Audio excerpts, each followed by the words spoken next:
Greetings and welcome, guys, gals, and non-binary pals, to episode 358 of the Words About Games podcast, the weekly gamer podcast for Words About Games. I'm your host, Amy K. Alexander, and I'm joined this week by, Mr. Daff and Moody. He's got dogs barking outside his window. Apparently, yes. They won't shut up, but they have right now, so let's talk. It's Friday, everybody. You know what that means. It's video game day. Literal video game day, because we're talking about our favorite video games of 2023 so far and our most anticipated rest of the year of 2023. And maybe we'll squeeze in some news. We don't know. We talk a lot when we want to get talking. So Yeah, we talk a lot. Words About Games podcast. We talk a lot when we want to get talking. Yeah, that's the tagline. We've got a new tagline. I like it. Oh, that's good. Yeah, I'm looking forward to doing our most anticipated games bit because I went really extra when creating the list. I created a bunch of rules for myself in the creation of a list. You created a rules list of just the final 6 months of games. Yeah. It'll all make sense when we get there. All right. All of my little rules, it's all good. They were just for me, not for you. I don't give a shit what you say. Okay, yeah. Oh, yeah, mine's just whatever the fuck you want. Mine are just 23 games I'm going to talk about. Amazing. I have 8, so... You have what? I have 8, so... 8?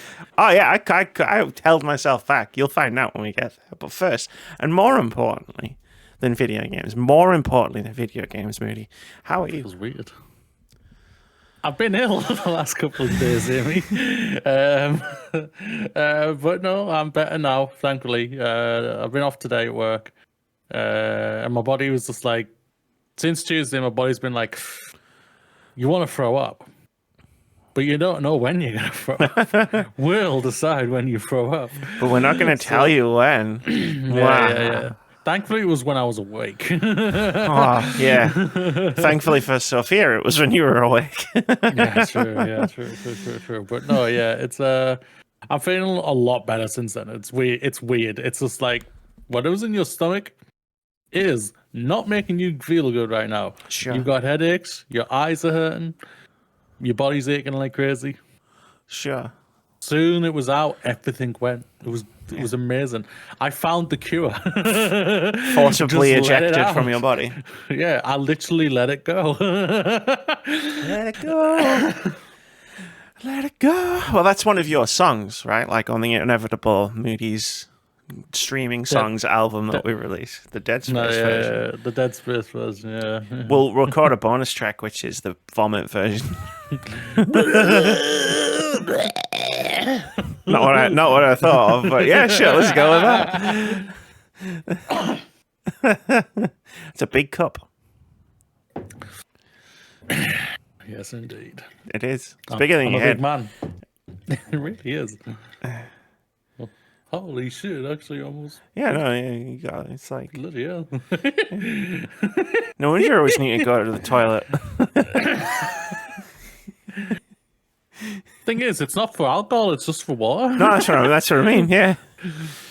Like, yeah, no wonder you're always peeing. And I bought another water canister on Monday as well, so it's like, I've got too many water canisters. You're doing it me and buying too many drinks receptacles. You really are, yeah. Jesus. Oh, I have so many. Like, I don't realize that before. That whole cube is full of glasses and bottles, and then that whole cube is 2/3 full of cups. I don't know why I'm pointing like that when it's there. Like, I was pointing like that. It's that one. You're like, over there. Yeah, over there where you can't see my arm. I can just do that. That one's full of cups, and that one's full of glasses and bottles. Mm-hmm. And there's a bottle over there, and there's a glass here on my desk. I didn't go for the water this week, so I had the ice this week. I got the shitty ice cubes, and they melted almost immediately, and my drink warmed up like halfway through the podcast. So I had even more of a nightmare than that, really. It turns out the seal on the freezer isn't catching properly all the time. So when I got that ice out to put in my drink, the freezer was all still open when I closed the door. So I went downstairs after our podcast, and I could hear this noise. I was like, what the fuck's that noise? And did I go and investigate that noise? No, that would have been sensible. I was like, it's the washing machine or the dishwasher or something. It'll be fine. Hours later, I'm talking like really early morning. It's the freezer. It's the freezer motor. The freezer is open. Let me have a look in here. Everything's ruined. So yeah, empty the freezer out and then literally refill it from scratch. Everything that was in there. All that for some shitty little ice cubes that didn't even keep my drink cold for a full podcast. Like, if I'd at least been cool for the whole 2 hours, I would have been like, you know what? It's a sacrifice that had to be made. But that's not what happened. So what I have to say is, fuck my freezer. That's fair. I can understand that. Like, I always, like, my freezer's always like, are you sure? Yeah, you sure. Oh, now even when I don't go in it, if I go near the kitchen, I'm detouring and I'm like checking it because we haven't got a new one yet. And it's like, yeah, you will freeze my ice cubes. If I open the fridge and shut the fridge, I check the freezer, make sure the freezer hasn't popped open. I'm like I'm surprised I don't get up every hour through overnight just to make sure the freezer's closed. I've been eating a lot more fresh food lately for some reason. I don't know why. I'm not keeping as much frozen food in the freezer. Yeah. It's incredibly good for you. It wasn't good for me on the night when, like, the next day when we didn't have any fucking food in the house. I had to fucking buy a takeout. Yeah, there's something weird happened. Something weird's happened to me. So I used to eat takeouts way too much. We've discussed this on the podcast. And, like, I think I really bottomed out in 2020/2021. We went through multiple lockdowns. And then, like, I've started cutting back, and I'm down to like one a week, more or less. Yeah. And now I'm just like, I had a takeout last week, and I just like, I could have done better than this. And I thought for a bit there, I was just like, oh, maybe I just like making my own food. And then I thought about it even more, and I went, no, I didn't. Moody's ruined food for me. A takeaway used to be the highlight of my culinary week, unless I was making something particularly fancy. And now it's just, but then I ate like that every day for a whole week, and now it's just like food. Just like I think I made this joke to you after I left. Food didn't taste the same, and I think that's literally true. I think food doesn't taste the same after how I got fed when I was staying with you for a week. You're welcome. I did have one good thing. I had a cucumber pizza. Cucumber pizza? Everyone has that reaction. It's a thing, a cucumber pizza.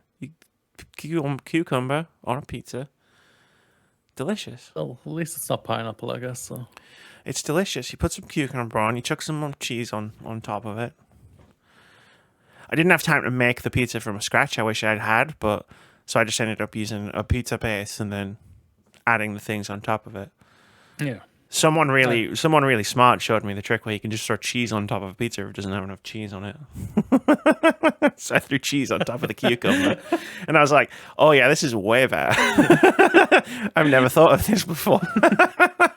More cheese on a pizza is the right way to go. Mm-hmm. Mm-hmm. That is true. That is true indeed. Cucumber on a pizza. Everyone reacts with disgust. And I'm just like, are you serious? Cucumber? Cucumber's like the most inoffensive veg. Don't think I've ever really... Well, no, I probably have. I just never really realized it. I can't remember ever really eating cucumber hot.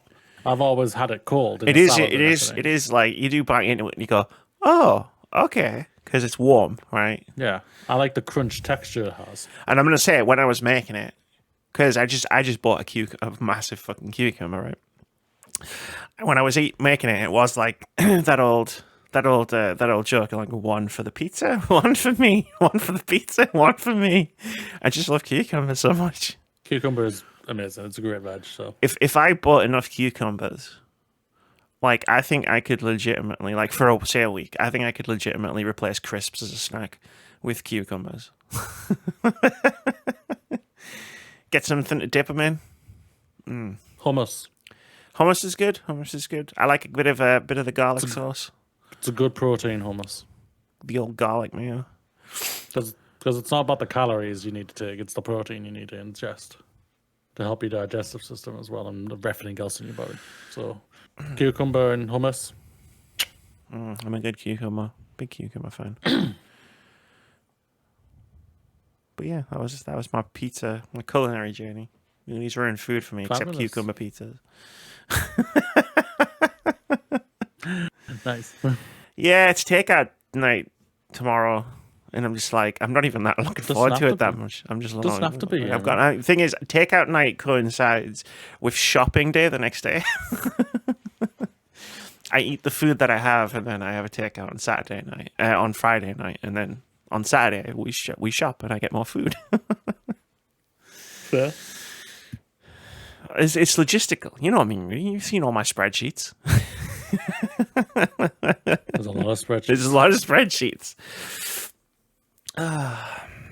It sounds like the dog's gone. Yes. You're trying not to jinx it, aren't you? I can't hear them right now, so that's good.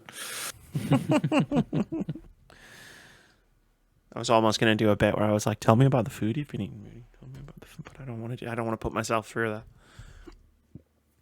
I'm surprised you haven't sent me pictures. Usually you really like torturing me with stuff like this. I'm surprised I haven't been getting like daily food updates from you. Because the last 2 nights, because I've been feeling ill, I've been eating like the junk food. So basically, I've had takeaways. I had takeaway on Tuesday and I had a takeaway on Wednesday. Sure. Just to try and we gotta just upset the stomach more and more to try and get this fucker out. It didn't work. Incredible. It just made me worse. It just didn't want to come up. I'm just like, why? No, but then you just add in more stuff on top of it, and it's making it feel even more shit. Yeah. That happened to me a while ago. I did that. Yeah. Where I thought, oh, I'm I don't know whether I'm really hungry or I've got a stomach ache. Yeah. But it's takeout night, so I'm gonna order some food. And then I ate it, and then I got to the end of the food, and I was like, I wasn't hungry. But then it didn't come out, so I just had to lie there and sit with the burning hot ball of lead that it felt like was in my stomach. Yeah, I can totally empathize with that. What's funny is if you watch me ask you that question, like, oh, why haven't you sent me food pictures? When I finish asking the question and just before you start speaking, you'll see me wince because I literally thought you were going to say, because I've been ill the last couple of days, Amy. What the fuck do you think I've been eating? It's like that moment where you ask the question and then you realize it was a stupid question, but you can't take it back. That's not how time works. That is not how time works at all. Yes, you are right there. Indeed. You're right there. All right, I've trimmed down the list to 12. You really didn't have to do that. Nah, I wanted to. Some of them I then looked at it, I was thinking, nah. But some of them I'm just thinking, just because I've been lazy, because I won't lie, I have been very lazy, and some of them I'm just like, are you actually coming out this year or are you next year? See, you don't understand why I only ended up with 8 very soon. But it's main topic time. Should we transition into main topic time? Do you have any more stories to tell? Transition into main topic. It's a main topic, and we've got 2 main topics. It's a 2-parter. What Moody did was he said to me, "Hey, Amy, do you know what I think would be really good for the last podcast of June, marking the halfway point of the year?" And I said, "What's that, Moody?" And he said, we should talk about our favorite games of 2023 so far. And then I said, that's a great idea. And you know what else? We should talk about our most anticipated games for the rest of the year. And then Moody said, that sounds like an awesome podcast. And then I said, yeah, I mean, it's not like there'll be much news that week, so I'm sure it'll be fine. And then we both laughed. And now we're doing this because it's not there's any court cases or anything going on. We're going to do this instead. Because I'm stubborn and I wanted to do it because it sounds like fun. So the first part of this main topic is we're going to talk about our favourite games of 2023 so far. Now, Moody, we talked about a little bit about the fact that we were going to do this on last week's podcast. And as we both looked at the list of games that we have played so far this year, we both had a little bit of doubt as to whether there were going to be many games for this list. So how many gives did you actually end up with here? 6. That's cool. That's more than I thought you were going to say. I got 8. Fair. Hence the 8 in the second half. I balanced it. But I didn't tell you I was doing this because I just went fucking really intense with it for like an hour. And I don't know why. Yeah. I've been generous on 2 of them. No, I'm quite happy with with the 8 that I've picked. I'm happy with them, but they're just games I'm probably going to state that will not be on at the end of the year. Top 10, top 20 list for me. But right now, like, this is the first half, and like, if this was the end of the year and everything, this would be probably the list and everything. But yeah. But no, yeah, there's 2 games on here. I'm just gonna say it, they're both remakes, where it's just like I've played so many remakes in 2023, like, and I don't know if I'm just gonna like if when we do a top 10 later, I think I might just exclude remakes. I have 3 because I don't know if I want half of my fucking list to be remakes. But they're in here, so that's fine. I got 2. Yeah. That's fair. But do you want to kick things off? You've got the bigger list. I do have the bigger list. You've got the bigger list in the second half. That's quite. Yeah. I like the symmetry there. And I'm going to start not with like the best game I've played this year. I'm going to start with the game that I was going to review last week, didn't, and then probably not going to get around to doing a proper review for. So I think that's fair because it's Dordogne. Google told me that was pronounced Dordogne. And that is wrong. Google Translate literally gave me the wrong. It's French.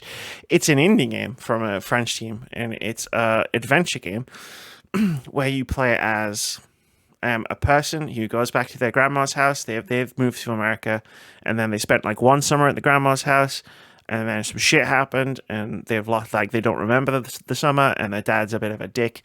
And she hasn't been back since, and the grandma's passed away, and then you relive these memories as you wander around the house. It's a very nice, very heartfelt story. I don't want to say too much about it because it's only 3 hours long, and the more I say about it, the more I'm going to ruin it for you. But what I will say is the art style is like every screen is like a watercolor painting, which is very unique and very pretty. And it's got a cool story, and you do some cool shit in it. And if I was reviewing it, I would have given it 4 stars on our scale of 5 stars reviews. Cool. But I'm not. I'm just saying it was one of my favorite games of the year so far. Dordogne. Cool. It's on Game Pass. Cool. That's awesome.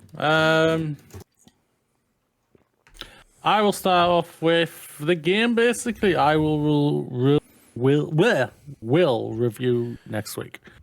I'm not going to give a rating for it on the floor. No, if you're reviewing it next week, then. Yeah, but this is basically also helps like with my initial thoughts of the game as well. I know what this is. That is Aliens Dark Descent. Aliens Dark Descent. It is basically like what I said last week when you asked me about when I played just a couple of hours of it. It's if you're an Alien fan or an Aliens fan, if that helps. I think this is a game for you. I think it brings up the XCOM mechanics with an alien skin on it, and it's everything that I kind of wanted right now at this moment in time for an Aliens game. You're going in with a squad all the time, a 4-person squad. You obviously you can level them up and rank them up and everything, and then give them eventually they'll get a chance to taking up a certain role if you wanted to, and you can work your way through that. It's really enjoyable. It's really fun, especially when you're like set up and like and you got a horde coming after you and everything. It's really actually enjoyable to it's like literally play. It's like being in the Aliens movie when you got set up with your turrets and everything, and you're just like popping off like crazy. It's really, really a lot of fun. I'm having a lot of fun. They got some the characters have got some cool one-liners. It's really funny. Like there's one part where literally said, "It's game over, man. It's game over." So I like you. I'm gonna make sure you live. Hell yeah. You love a good reference like that. Yeah. There's actually even 2. There's also I've just got not 2. I've got another good reference that's just come up now, where you actually see the Nostromo class ship. Oh, okay. That's cool. Really cool. I was just it just happened. A quick little scene just happened when Ugh, she's a beauty. Won't lie. She's a fucking hunk of shit, mate. I've never really liked the Stromo look or anything like that. It's literally a giant freaking. I'm here for the monster designs, not the spaceship designs. Yeah, basically. I'm not looking for Star Trek. Actually, I'm here for the spaceship interiors. Like, I like the interior. The interiors are awesome for it. But no, yeah, it's been really kind of. I have been having a lot of fun with it. Story, it's bland. It's nothing really of real significance or interest of me or anything like that. And the characters who are trying to like move stories along and everything, they're just like, type of thing. They're not interesting to me. Just you give me my squad, I go out and I terminate aliens. That's sounds like playing Diablo. I'm happy with that and everything. And yeah. Nothing wrong with that. Well, cool. I look forward to hearing about your full thoughts next week.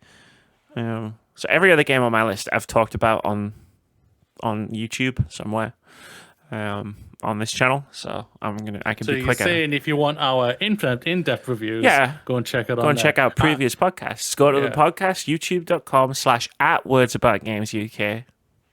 They changed it to handles. Before you continue, I will second that as well. Every other game now we've reviewed. Yeah, and if you want to hear more about any game, just type it in the search bar on our thing, and it'll come up because I put them all in the descriptions, except the DLC that I'm going to talk about later. But it's DLC. Like, if you want my Dead Cells review, I'm gonna go back 4 years. It's 5 years. It's a 5-year-old game, guys. But the next one I want to talk about is the first game I played in 2023, which was A Space for the Unbound, which was fucking great. Like, I loved it. Like, we talked about it on the podcast. You were the one that convinced me to finish it. When I was like, I don't know what to play. Should I play this or should I play this? And you went, finish the one you've started, Amy. And I went, great idea, Moody. That's fantastic. I would never have thought of that. And I'm glad you did that, because I probably wouldn't, because I didn't play the other game, so I probably wouldn't have finished this. And I'm glad I did, because it was an amazing game. Really good story, nice heartfelt, another heartfelt adventure game with a niche art style, because this is pixel art. And by a team from like not an English speaking nation. There's a few of them. Yeah. But no, this one was I want to say it was Indonesia. Well, I might be misremembering that. And it was set in Indonesia. Like Dordogne is set in France. Dordogne, surprisingly. Very good game. If you haven't heard of it, check out its Steam page. Whew. Maybe even play it. Very good. Steam sale's coming up. It'll be on sale. Very good, very good. Next one for me, like this is like I'm hitting the bottom of the barrel for myself here. Already? No, like these two who I'm going to come up next probably are not going to be on the list and everything, but like they are probably like right now they would make the list. Planet of Lana. I had a lot of fun with Planet of Lana. It's a visually beautiful, stunning game. But at the end of the day, like I think I even stated to myself that the story didn't really resonate fully with me. It's like just some good elements, like where you connect with the main character and the dog/cat animal thing that's in it and everything. But other than pal. That, your little pal. But other than that, there's not much to it. Like there's things that are enjoyable of it. You're there for the visual stunningness that really the game really portrays in the game, and Thunderful Group for one of their first games, I think they did a really good job. It's like a good stepping stone, and like to see what they hopefully can do in the future. Take the criticism what Planet Lana got on board, and then like move forward, getting a tighter story, making you feel for the story more than you did before, and not have a confusing ending where you just go, huh? Yeah, but see, everyone bangs on about Inside, and for me, you just described my experience with Inside. I'm sorry. So, like, it's weird. It's weird how that works, isn't it? Yeah, I adored Inside. That's what I'm saying. Like, loads of people are like Inside, and the ending was amazing, and I was like, cool. Yep. I didn't. Okay. I admit the ending I didn't really get. I didn't really get the ending of Inside. It was more the journey for Inside for me overall. I was like, didn't want to like relitigate it inside. I just thought it was funny. Oh no, we're not. I pretty much thought the giving same my thing side. as you Yeah. about Planet of Lana anyway. So Yeah, that's good. apart from I liked it more, I think. Whew. Ironically, not on my list. You're saying you've got 3 remakes on your list. That means I think we've got 2 of the same game. I mean, because my next one's Legend of Zelda: Tears of the Kingdom. Like, I made you wait for it. I made you wait. I made you wait for that one. You all thought that was going to be first, didn't you? Well, it fucking wasn't. But it's definitely here. This isn't This isn't ranked. No, this isn't Yeah. ranked. I just wanted to keep people in suspense a little bit. Wait, is she not going to mention Zelda? Zelda's not going to come in? Why hasn't she just said Zelda yet? Yeah, Zelda's here. I haven't reviewed it yet. I'm going to review it in the last podcast of the year. Because I always wanted to take my time with it. I knew that much as soon as I got it. I was like, if I try to rush through this, it's not going to end well for me. So I've been chipping away at it bit by bit. Mm-hmm. And that thing about talking about it is there's a whole ass fucking video essay I made about this game. Like the only video essay I've made in 2023 so far. But yeah, no, it's fucking amazing. Like, you've heard enough about it. And I've gone from being skeptical because I didn't like Breath of the Wild as much as everyone else did to being like, yeah, right in there. Like, hell yeah, this game's amazing. So, Tears of the Kingdom, baby. That's good to hear. Like, I haven't touched it yet. It's still in its wrapping. It's great. I like immersive sims, and it's not an immersive sim, but it feels enough like one. Like, I can get into like I can circumvent things, or I can get into so much trouble by just doing something and it doesn't work properly. But even like fucking up is entertaining.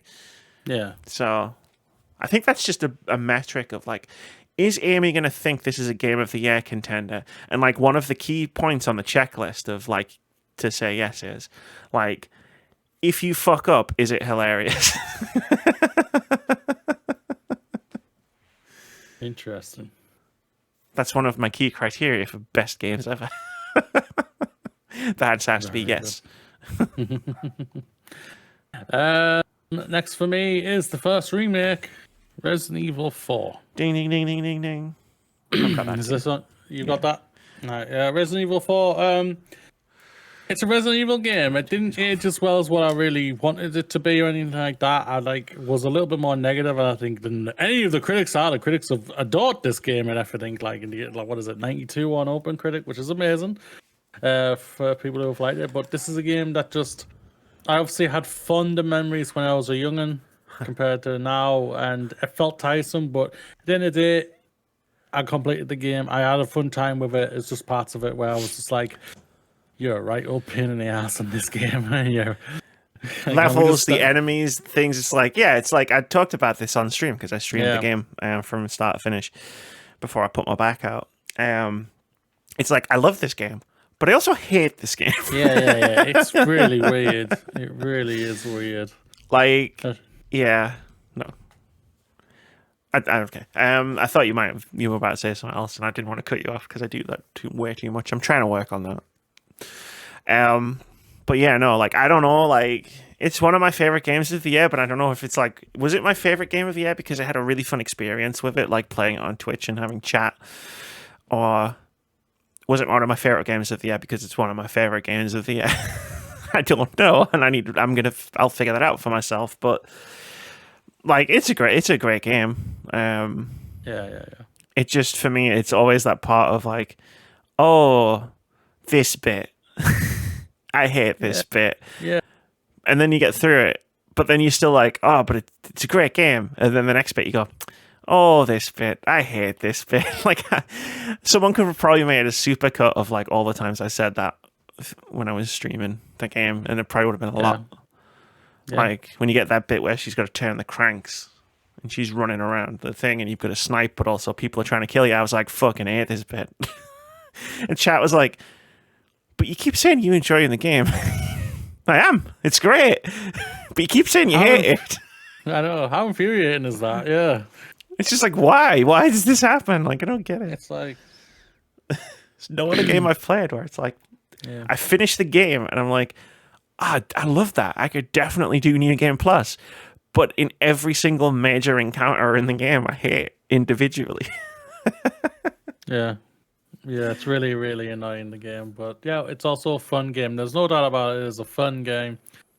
But yeah, we'll see what happens. What's your next game, Amy? I'll get it out of the way because I kind of said I was going to do it before, which is Dead Cells Return to Castlevania. So like, I got back into playing Dead Cells when we were hanging out at yours, and between between playing it again at yours and coming home from yours, I bought all the DLC on Steam because there was a good offer on, because I already owned the game and one of the DLCs, so it was super cheap.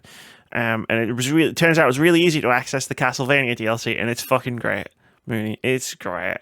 Like, it's Dead Cells, but with Castlevania enemies in the Castlevania gameplay. The Dead Cells gameplay and style, and remixes of the Castlevania music, and it's fun. It's just really fun, and they're big, beefy levels because it's not. There's like there's two stages that you have to access. The first one, and then you access the second one once you finish the first one, like in Dead Cells way, by going through a specific route. And but they're beefy stages because it kind of doesn't do the roguelike thing. It's like, oh, you complete one, you complete the other, you do the boss fights, and you're done. It's not massively long, but it's a great DLC. It makes me want a Castlevania game by the developers of the DLC, because I think they'd smash that. That's what I hope this is, like some kind of precursor, to them making a Castlevania game, because I think they do a really good job of it. That would be awesome, no doubt about that. I'm glad you got back into it. I know Dead Cells was Game of the Year for you when it came out. What year was it? 2018? No, God of War, but it was second. It was my game. You think it was my game of the year because it was my game of the year on my Xbox and me, because God of War was a PlayStation game. I couldn't pick God of War, so couldn't pick God of War. So I picked Dead Cells, Cells, and Celeste. Celeste, great game as well. It's funny. It was really funny. Like, that game of the year was really funny because I obviously did my own list, which was all platforms, and then obviously I did an Xbox list, and it was like, once you take out the PlayStation games, my list was mostly indie games. That's what I learned when I was doing those two lists. PlayStation had a great year. They did. So did indie games. Yeah. Next up for me, it's time to go boldly, Amy. Star Trek Resurgence. This is the Star Trek game I think both you and me were waiting for and everything. It's a story-based Star Trek game where you could do things and control your ship basically. Do things? Wow. What a novel video game concept. Yeah, a story-based Star Trek game where you're amongst it and everything, and you had two characters to play and everything. I enjoyed both characters overall. It is like, it's a good, if you're, like I said with the Alien Stark, if you're a Star Trek fan, both of us said this, if you're a Star Trek fan, this is the game for you and everything. This is what you've been waiting for and everything.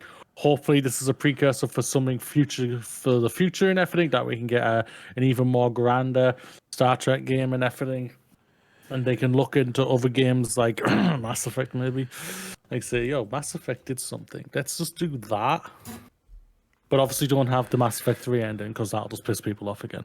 How would that even work in Star Trek? What? I'm just wondering how that would work in Mass Effect 3's ending, but in Star Trek. But Star Trek have had some weird endings before, so they'll find a way. They will. Yeah. Oh, they could. Yeah. Shout out to Star Trek. It's not on my list, but shout out to Star Trek Resurgence for taking one of the worst episodes of Star Trek ever and making a decent and making a sequel to that episode, and also be a decent story as well. I mean, that episode of Next Generation is fucking abysmal.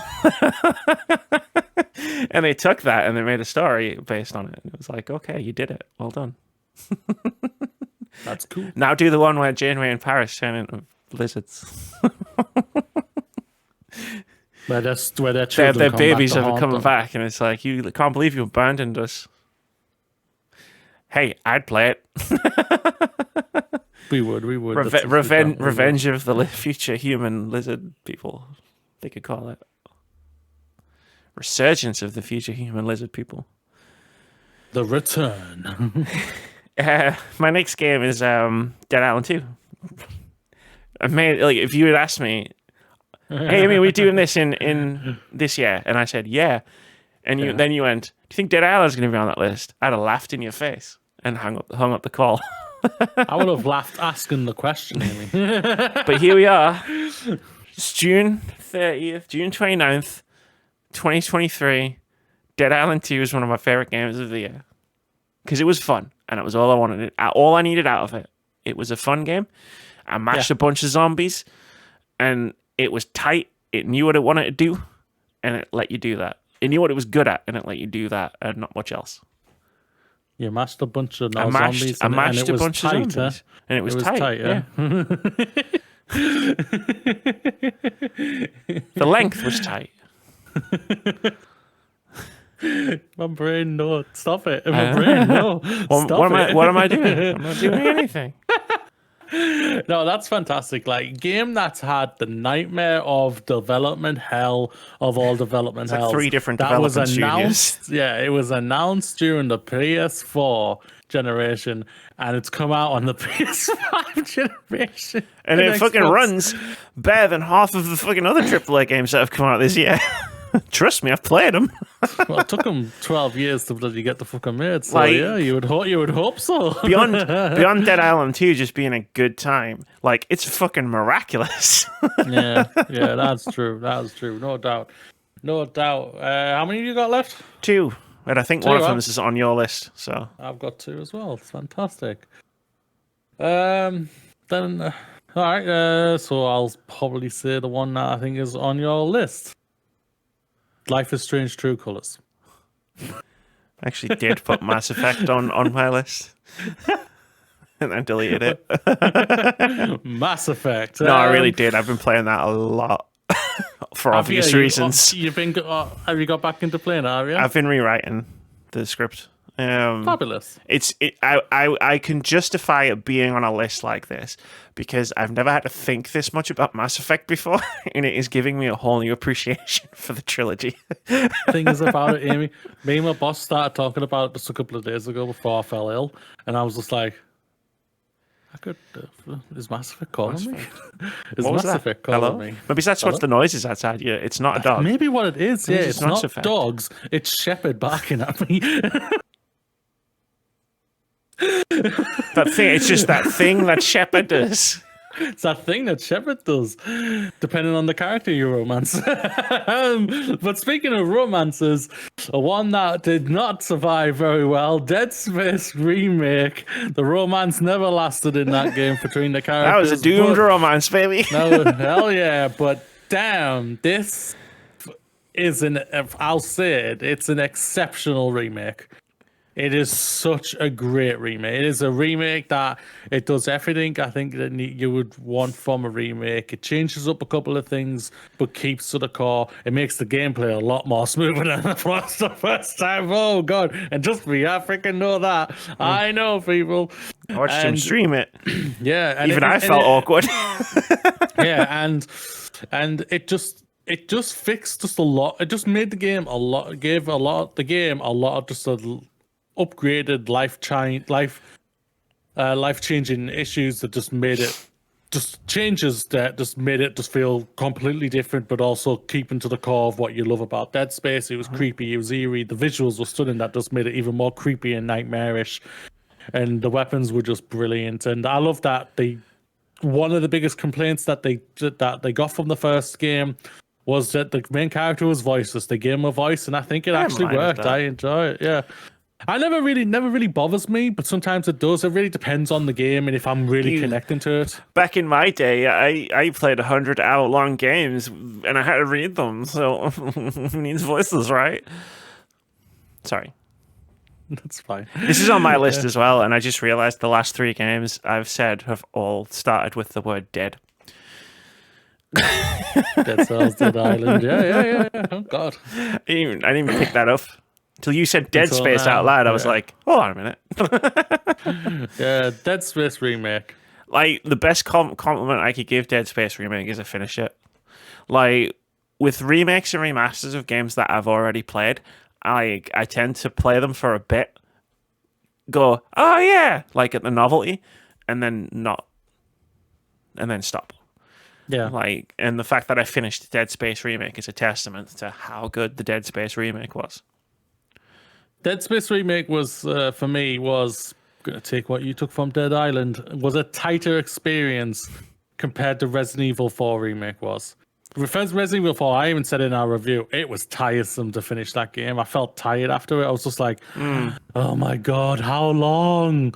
Jesus, type of thing. Even though I don't need to complete a game to give it a critical judgment or anything like that, but I was just feeling like, we're almost there. We're almost there. I know we're almost there. Yeah. I even asked Google how many chapters are left. I'm at 14. There's 2 left. Oh my god. I've done that with the game I'm playing recently. Yeah. I've literally looked it up because I'm like, how much longer is this gonna take? Yeah. But Dead Space, I never did. No.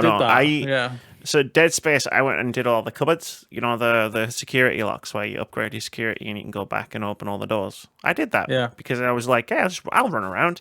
I'll do this. And you know what? They fucking took out the asteroid turret sections. Game of the year. What more is there to say? They fixed the worst fucking idea anyone has ever had in a 3D action game. Yeah. Jesus. But no, yeah. See, Shepard's barking again. Shepard's like, play Mass Effect. Play Mass Effect. Why aren't you playing Mass Effect? You could be kissing Garrus right now. Why aren't you playing Mass Effect? Calibration. The last thing is, like, I only played the Citadel DLC recently, so all the jokes are still fresh because it was the first time I ever played it. I got the thing with shit where he goes on about it. My last game is Octopath Traveler 2. I played it for 70 hours. It was awesome. And it was like the game that got me back into gaming when I was very disillusioned with gaming. So, you know, that was good. But also it's just a really good RPG. I know the main conceit of the game is like 8 separate stories. It would have been nice if it had been a little bit more crisscrossy, because you only really get in the last chapter where the characters really interact with each other all that much. And what you do get in the main game, well, like the pre that, is awesome to the point where I was like, man, I wish these guys were interacting more. Yeah. But other than that, fucking phenomenal piece of art. Fantastic. For mine, it's Like a Dragon Ishin. Another remake. So like I said, 3 remakes and everything, but I've never played this. I never played this game before, and this was the first time I played it, and I absolutely adored it. I adored, like everyone knows, like between me and Amy, we rent our games for the most part. And I rented this game. Not even halfway through it, I literally went, I'm gonna buy the clothes or whatever it's on. I'm gonna spend money. I'm gonna spend money. Yeah. I'm definitely. Gonna give them I've money. Done that before. So I bought all the things that they had in it for, it was like a tenner, I think, or something like that. I don't really care, but either way. And I was just like, this is amazing. The characters, I love the characters. The cheesiness, the soap operas, the whole soap opera-ness of it was just incredible. Yes, it's a Like a Dragon game where it's a bit slow. It takes its time to get there, but when you really get going, it's really, really fun. And yeah, I needed a story-based game that was just was a lot of fun, that made me care about the characters, and it was a game I wanted. It's the game I needed at this time for this year. I sometimes think that experience is like underrated. Sometimes a game hits for you as hard as it does because it's the game you need it to be right in that moment. Like I am under no illusions that probably one of the reasons that I enjoyed Dead Island 2 as much as I did was because I had it just when I hurt my back. I needed something I didn't really need to concentrate on. Yeah. And I was like, I got that because all I have to do is run around and hit things with a hammer or a wrench or a pool cue. Yeah, that's fair. Like I've stated on many occasions, it's why I think why I love even more Life is Strange True Colors. Like I know I joked about it when we were talking about it a couple of minutes ago, but no, that was a game I needed at that time in my life, and it was and it was desperate. I was desperate for that type of game, and it worked, and it gave me what I needed and everything. So yeah, it's sometimes a game comes around and it hits you. Yeah, and it's not the game you're expecting, and it's just like, but it gives you exactly what you need in the moment. Yeah. That's true. That is true. I can respect that. And sometimes it really doesn't. But we might talk about that next week. So that was the first part of the podcast down. Now we get to talk about games we haven't played. And I told you at the top I made like rules for myself with this. Yeah, so what are the rules here? The first one was I was only going to have 8 because I wanted to balance it out. Like 8 favorite games to 8 anticipating games. And then you might be thinking, Amy, there's like 50 games that you want to play this year. And I was like, that's true. So the second thing I did was it has to be listed as with 2023 on the store page. So it can say a date or like fall 2023, or it can just say 2023. So that means no Hollow Knight. Before anybody gets it's not there. It says to be announced. It's just not in this list. And then the third thing I did was I cut out all of the games that I played for Steam Next Fest and talked about last week, because I talked about them last week. And I need to talk about other things. Like I didn't feel like repeating myself when I realized like half of the games that I got I just talked about last week, and I'd just be saying the same things again. And then I landed with 8. And then I thought, if Mooney picks one that I have, I've got a few alternates. So my list is ordered. Most likely to be least likely to be said by Mooney to most likely to be said by Mooney. Interesting. And, yeah. I don't know why I did it that way, but I did. Please go first. I will start with, so basically I went in, to my knowledge, in order from release. Okay. So I think this is the order. I went off your calendar. So that we share. So a game that releases tomorrow. I've got a game that released yesterday. That's awesome. What's the game that releases tomorrow? I can't remember. Ghost Trick Phantom Detective. Oh shit, nice. It's getting love like crazy on OpenCritic, and I'm just like, I want to play that. I want to play that. Yeah, why the hell not? Give me go. Yeah, why not? So yeah, that's on there. I love the art style, love the look of it, and it looks like it wasn't on my. I love it when that happens. Yeah, wasn't on my radar whatsoever. Don't know when I'll get it to it. Sure. I've got other fucking games I fucking got to do. I've got some acid spraying still to do. I've got some people to beat up, and yeah, that's awesome. Ghost Trick Phantom Detective. And I've just bought another game that came out a couple of months ago. That's getting rave reviews right now because it starts getting reviews, and I'm just like, well, I have to get that game now. What's that one?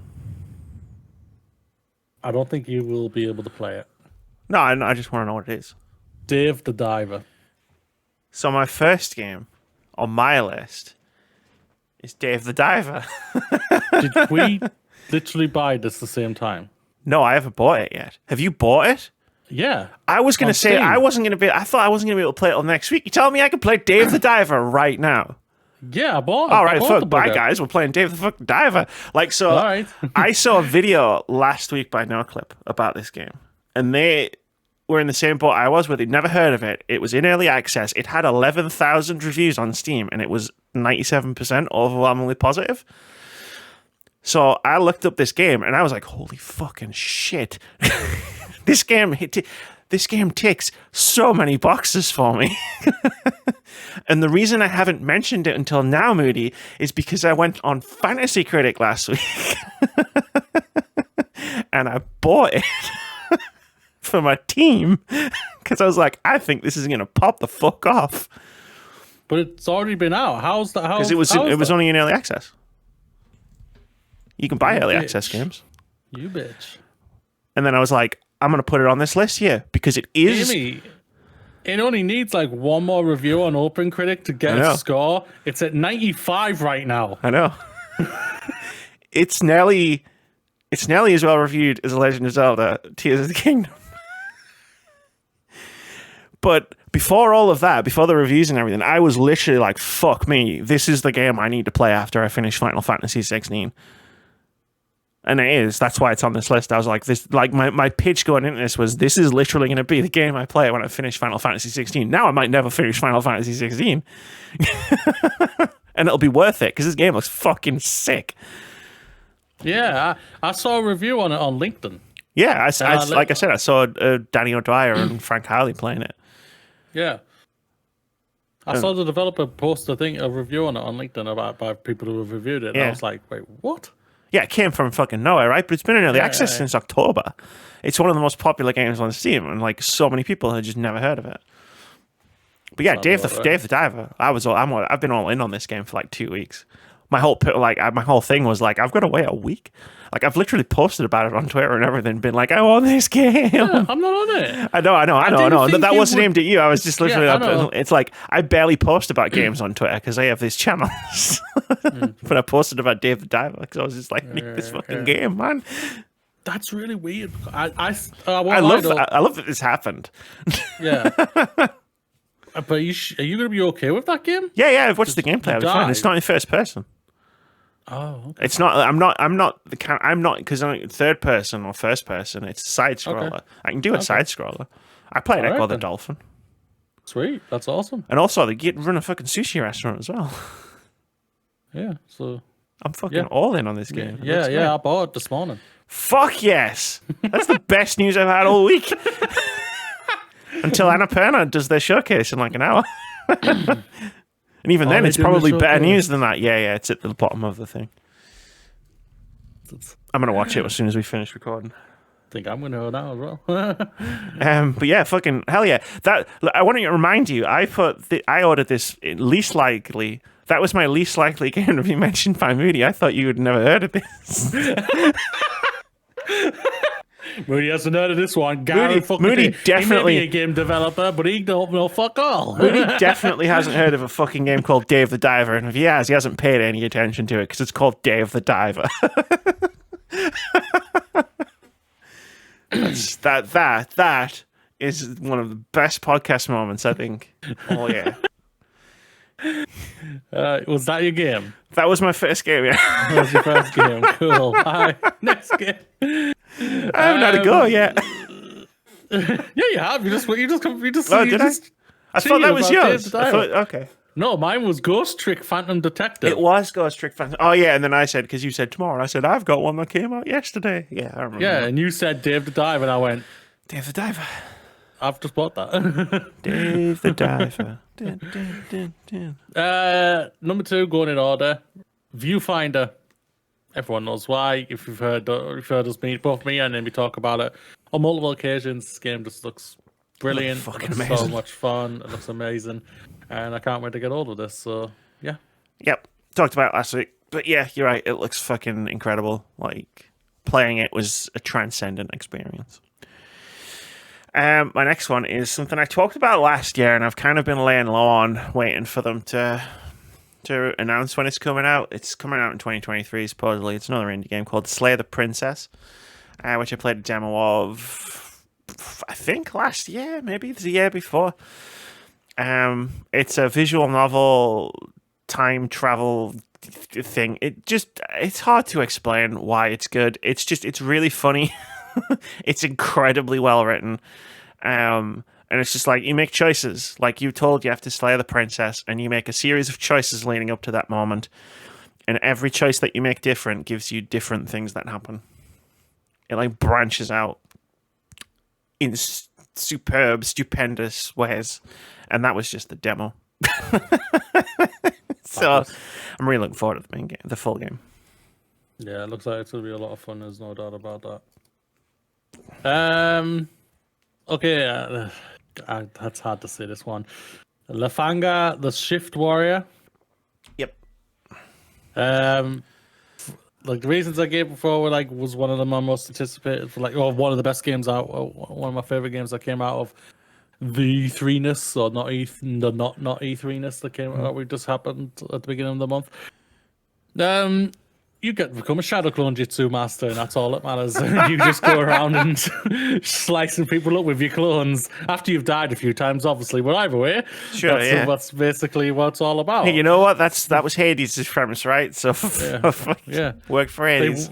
They watched Naruto so much and literally went, I could do that. Naruto's main ability is Shadow Clone Jitsu.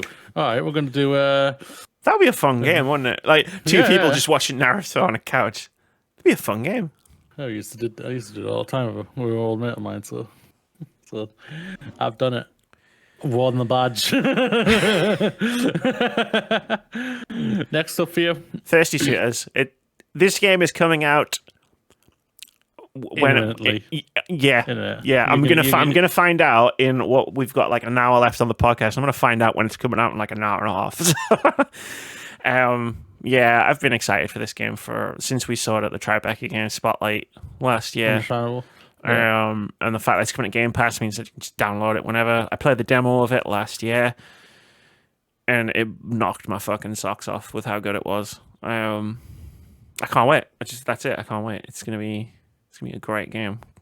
Fabulous. Yeah.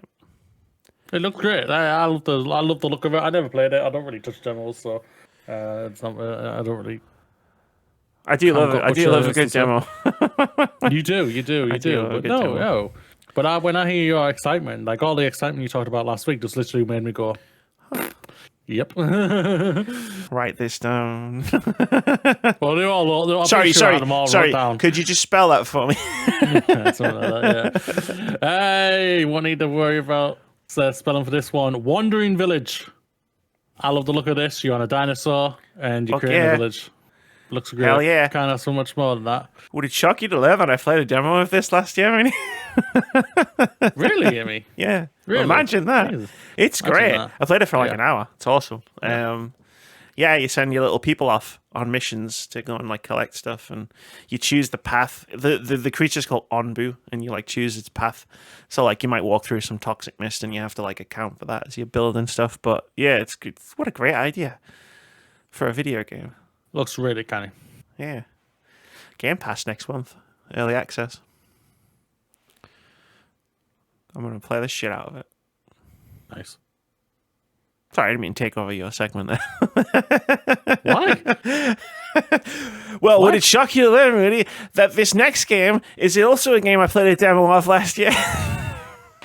It's called Gunbrella. You have a gun that's also an umbrella. I've heard about this one. Yeah, it's a Devolver Digital game. It's a 2D action-y platformer. And you use the gun to kill people, and also use the umbrella part for like traversal and stuff, and also to kill people. It's like 50%. I want to say difficult combat, but I don't mean difficult combat, if you know what I mean. I mean like precise combat. Yeah. There's a boss fight towards the end, and like once you do it a couple of times, you learn. It's like, okay, I know what I have to do here. And then like the other 50% is just like traversing the world in really fun ways because you have a gun that is also an umbrella. Cool. Gunbrella. Cool. Sounds awesome. Yeah. Cocoon is my next one. I haven't played any of this. Looks awesome. Can't ask for much more. You literally, I can't. It's hard to describe of a game for me personally, but it's just like for me when you see it, just check it. Just type in YouTube Cocoon, the game trailer. Mm-hmm. Watch it and just be amazed. Because it looks amazing. Watch the Annapurna Interactive Showcase if you missed it from yesterday, because it'll probably be there. And hopefully it'll get a release date. No, it just says 2023. Okay. I looked it up and then hopefully it'll say 2024. No offense. So Vitz doesn't get any more high points because he's kind of kicking ass right now. I got Dave the fucking Diver, mate. I don't need to worry about Vitz anymore. I spent so much money on that because I thought if one person knows what this game is, everybody's got more money than me. I need to spend big. It was worth it. I had no idea until I literally found out about it 2 days ago. So. Yeah, I like it, but what was I saying? Cocoon. Looking forward to it. I didn't put it on my list because I was like, Moody's going to say that. In my head, I just immediately was like, Moody's definitely going to say Cocoon. My next one is Mineko's Night Market, which has been in development for like 10 years. I've been waiting for this game for a very, very long time. And now it's coming to Game Pass. And that's even better. That's awesome. I haven't played it demo. Yeah, I'm not. Well, you disappointed me. I haven't played it. So all of the rest of the games on my list, I haven't played a demo of. I'm just going to throw that out there right now. Well, I can tell you right now, a game. My next game is a game she has played a demo of it because she spoke about, I think, last week, and it's my most anticipated game. I'll say it right now. It's literally a day after my fucking birthday. Stray Guards. I did. Can't ask so much more of this game. It's an incredible voice cast bringing together their voices to not only just voice the crap out of it, but to sing the crap out of it as well. And it visually just looks stunning and incredible. And I can't wait for this game. It's incredible game. One of the developers was really nice to me on Twitter after I posted last week's podcast. And yeah, it's like I told her, like I said last week, excitement levels just went like that. I'm so looking forward to it. I love musicals. Yeah. I love video games, and it's a fucking video game musical. And I love Greek mythology, and it's that as well. My next one is The Plucky Squire. It says 2023 on its store page. Fuck! I forgot about that game. I even haven't finished cricket. 2D, 3D, it's all of the Ds. It's got all of the Ds, Mooney. Yeah, it really does. It's all the Ds. This game looks incredible. Like, we've both have had our eyes on this since we saw it last year, I believe. Yeah, it was the thing. It was like one of the main, whoa, what the fuck? It was like this and Animal Well were like the two games at E3 that made just go, what the fuck? Yeah. And this was, it just continues. Hopefully we will hear a release date soon for it.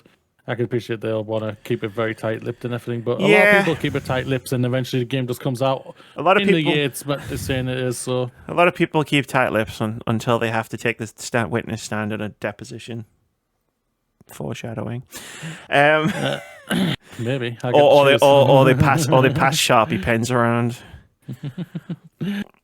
It's me. It's you. It's me.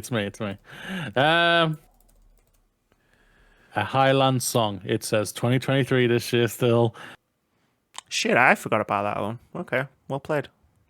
Well played, Moody. Well played. Yeah, this one, like, both of us, I think we've had an eye on this developer since we played the game Overboard a few years ago. You got in at Overboard. I got in at Heaven's Vault. Yeah, and this just looks like it's an evolution of those games and now taking it to a whole new level. I can't wait for this game. It looks absolutely incredible, and just bring it up. Play. I hope it comes out this year. If it needs to go to next year. Oh, I forgot about Plucky Squire. But I remember seeing a post from the level designer of Highland Song this morning showing off a level of Highland Song. How the fuck did I forget about Highland Song? You've been very busy. You've been thinking about things, and that's true. I have trying and all this. So it's but no, Oh, don't worry. If you got my back with Plucky Squire, I got you back for Highland Song. Don't worry. That's fine. I've got more. That we're into. Mooney probably has this territory. Because the next one's Alan Wake 2, because it's fucking Alan Wake 2. Have you ever heard me talk about video games for longer than 5 minutes? Then you know why I'm excited about Alan Wake 2. I had it, and then I thought, I guarantee Amy has it, so I deleted it. Alan Wake 2, I am looking forward to that game, even though I've never played the first one, and I don't really care if I will never play the first one. I'm just going to go into it looking forward to it. Well, you're looking at this way. Play the second one, and if you think, fuck, that was great, what else can I do? Oh, there was a whole other game? Cool.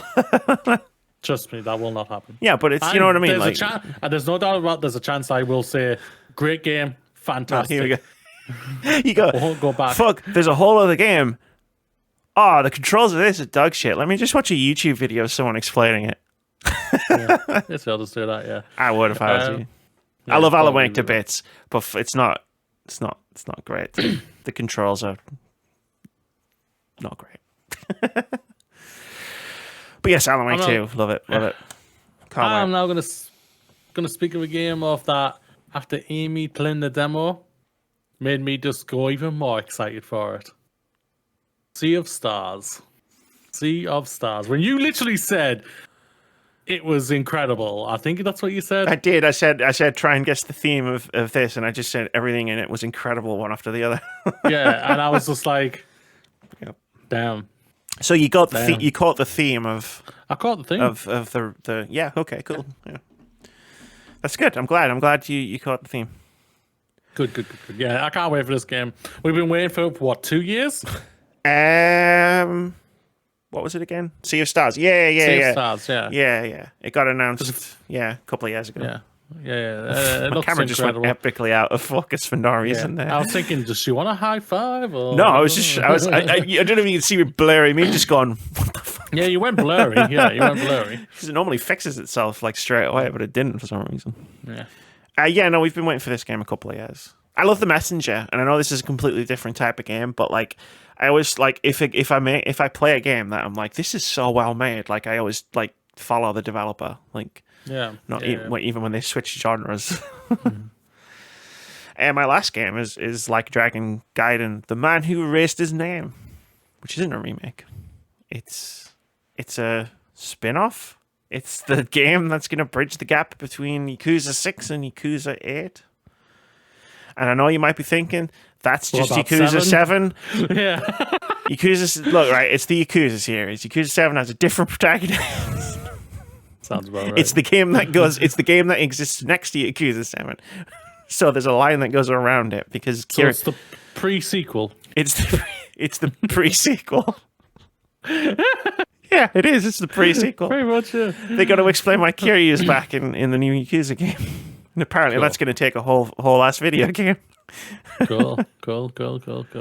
So I have 4 left. Cool. So just you can burn them off. I'm done. Yeah. So next up, already spoken about, but I'm going to shout out again. Goodbye, Volcano High. Just from what you spoke about last week, the characters just made me. I was already interested in the characters and what they were already planning for this game. It looks incredible. I can't wait for it. Next one is a game that I think you're more hyped for. I know it's not on your list because you've already spoken about it and everything. But Chance of Senna. Yeah. Or Sienna. Senna. What you said about it last week, I think, just made me go, yep, and yep. Yep. Last 2, The Expanse. Why not? I have to. Why not? Right? Yeah, The Expanse. It's The Expanse. Yeah, it is The Expanse, and you're playing one of the best characters from The Expanse. I'll drink to that. I would if I had anything. And last but not least, because I spoke about it a few times for it, it apparently will work, and that is Starfield. No way. It just works, apparently. Just works. So hopefully it does, and yeah, I'm looking forward to the single out that 45-minute presentation. By the end of it sold me, and I was like, yo. Right? We thought we were going to be bored as fuck. 45 minutes on one game. Fucking hell, there's no way they're going to sustain that. And it was like one of the best fucking parts of E3. Somehow. It somehow worked. It worked. For Todd Howard finally fulfilled the prophecy. It just worked. It just worked. I can't wait to see what you think of Starfield, but I'm nervous because if you tell me this game needs playing, it's a lot of time. That's a lot of time, really. It's a lot of time I don't have. Maybe you just break your back again. Oh no, it happened again. If you're my employer watching this, that was a joke. I have to say that for legal reasons. But no, yeah. Fuck. I'm really scared you're gonna tell me it's amazing and I need to play it. Interestingly, just before we go to halftime, just before we like take a break to get water and stuff, interesting omission. Spider-Man 2. It was on the list, but then I was thinking, it's cost. We're excited for that. It's a AAA game. Why not? You know, yeah. It's Spider-Man. The first one was incredible. We loved Miles Morales as well. Oh no. I mean, it's fine. We're done. Like, I thought it was interesting that neither of us brought it up. Yeah, because I wouldn't have. Like, even on that 8 that I've given you, it wasn't in that. But anyway, There's no indie. It's more surprising for me, probably because I'm a Spider-Man person. We love Spider-Man. Spider-Man's one of our favorite characters of all time. But I'm talking more about Starfield than Spider-Man, which is really weird. Starfield. It's really weird. What's happening to us, Moody? I don't know. Anyway, yes, it's time. There's no indie game of the week this week. We just talked about a bunch of indie games. Like, it's totally not because Amy forgot to play the demo this week. That didn't happen. Okay, that didn't happen. She got too excited to play Dave the Diver. All I can think about is Dave in his little scuba suit. Let's take a break. Let's take a break. Whew, do you know what time it is, Moody? No, I don't. What time is it? It's Moody's time to shine with a twist. We really need a bad name for this. No, I know you put working title next to it, but as I said when we came up with the title of this segment of the podcast, I'm never changing it. Yeah, I know you're looking at the document thinking, I could just change this right now, but I'll just change it back. That's what'll happen. The twist is I've put stories in a bit differently to take the focus off of me reading. Because for a while now, I've kind of like gotten more and more. I don't know, annoyed's probably too strong a word, but I'm going to use it anyway. Like, I've gotten more and more annoyed that I just sit here reading for ages, and it's just like, I like this podcast because we get to chat. So I'm trying something that will hopefully emphasize us chatting more. Fair? Over me just sitting here reading for 5 minutes from a laptop.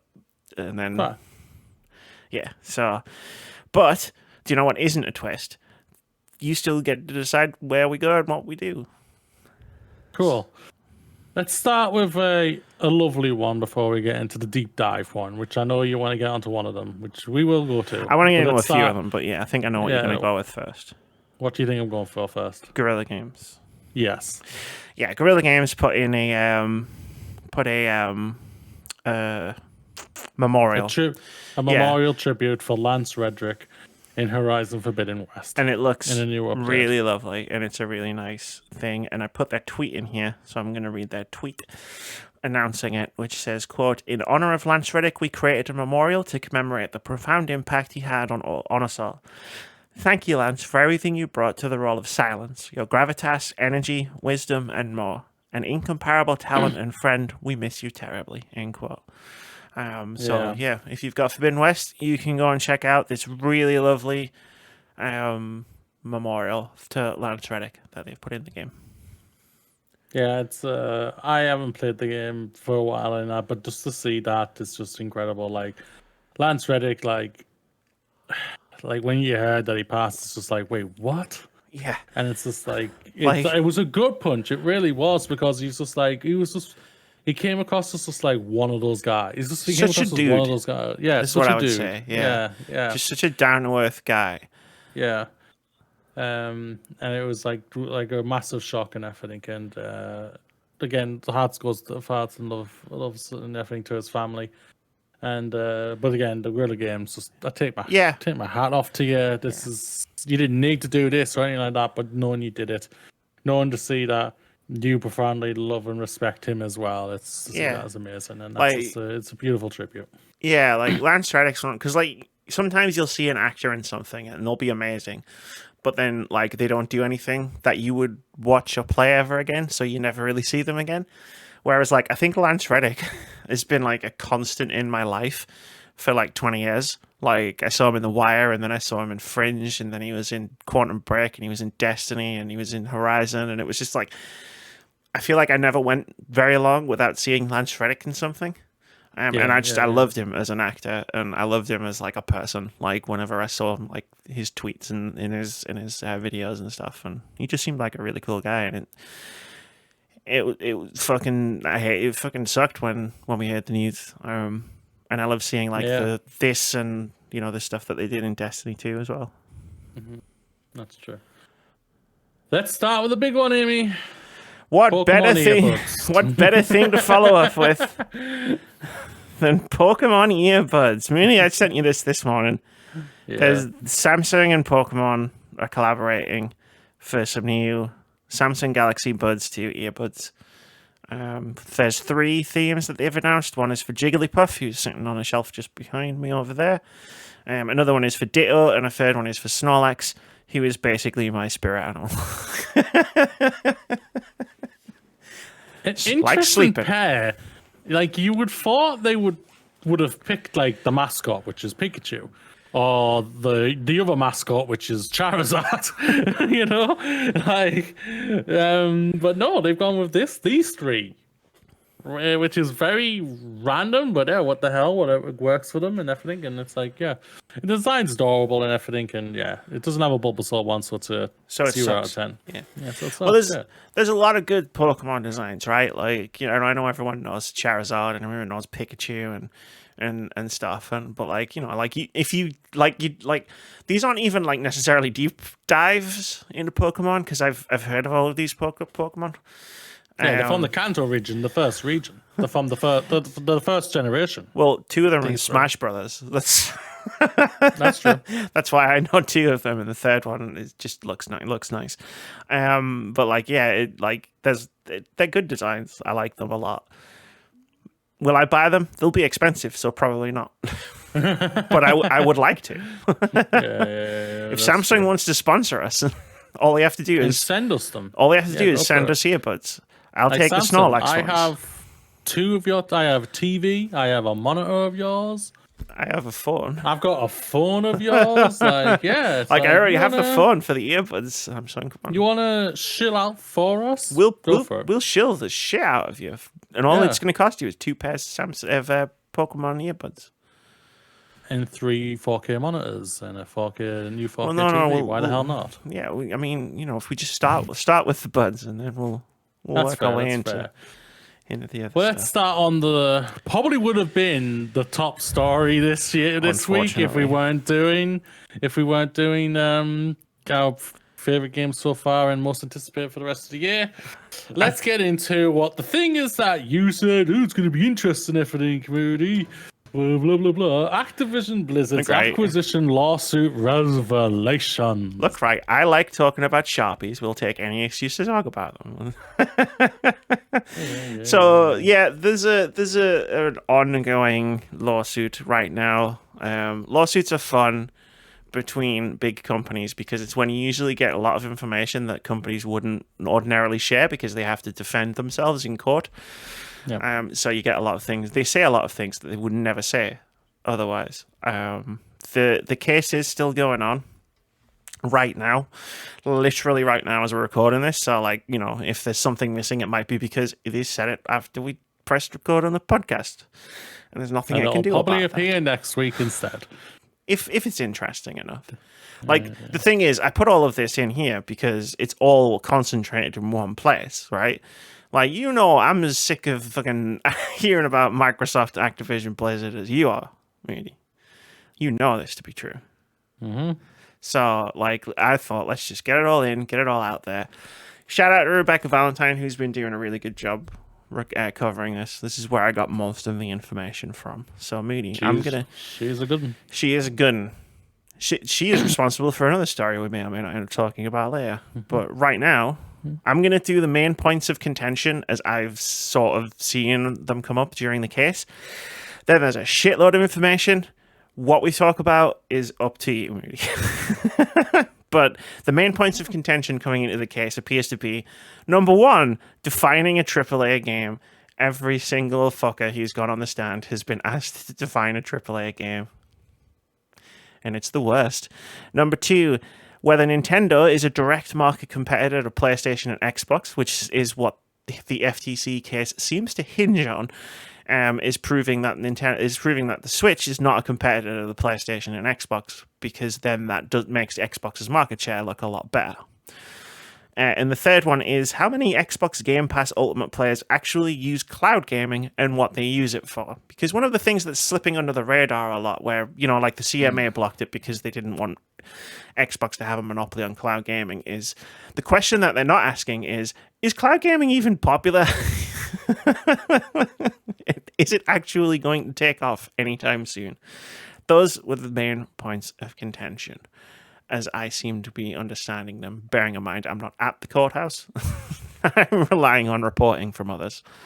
Moody. Lots of things have been said, some of them by accident. What would you like to talk about first?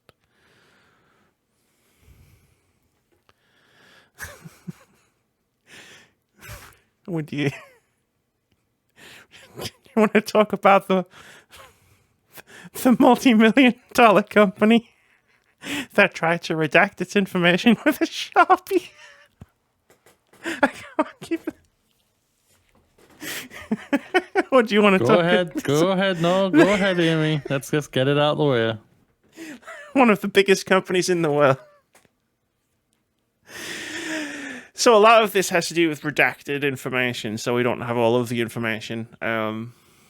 But some of the documents that PlayStation's legal team scanned to upload, because it's all on a drive, accessible by journalists and anyone really.